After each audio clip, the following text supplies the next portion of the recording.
Good day, everyone, and welcome back to another episode of Walking and Talking with your boy, Courtney P. You do not have to kill yourself. Start out walking 5 to 10 minutes in your neighborhood and work yourself up.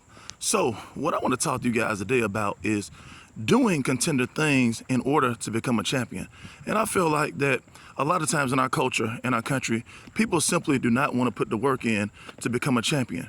People don't understand that in order to become a champion, you have to be a contender first. You have to do contender things. Now, today is the first day of college football. And so we've got the big teams out here, Georgia, Alabama, Clemson. And in order for these teams to become champions, they've got to go through their schedule. They've got to do contender things. They've got to win these games. They've got to win their conference in order to get to the playoffs. And then even when they get to the playoffs, they have to win those games to become champions. And I think that in our culture, again, in our country, people are simply not willing to put the work in sometimes, but they want to be champions. But they don't want to do contender things. How can I become a supermodel if I don't want to work out? How can I become a doctor if I don't want to study? How can I want a promotion on my job and I don't want to work?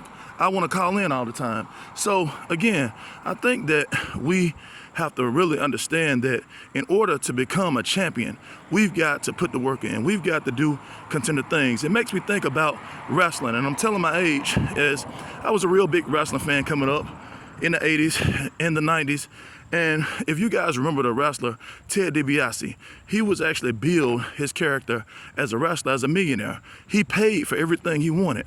You know, he fought the top superstars, Hulk Hogan, Macho Man Randy Savage, but he could never beat them. He had excellent promos, and, you know, he was like a middle-of-the-road wrestler, but he actually tried to buy the world championship belt. And after he couldn't do that, he came up with his own belt. It was actually called the $1 Million Belt. So he actually ended up buying his own championship. And I think that's what a lot of people want to do today. They just want everything given to them. So again, don't be like Ted DiBiase. Do contender things to become a champion. We're going to keep it positive. We're going to keep it pushing. Every single day, we making allies over enemies. Thanks for walking and talking with your boy, Courtney P.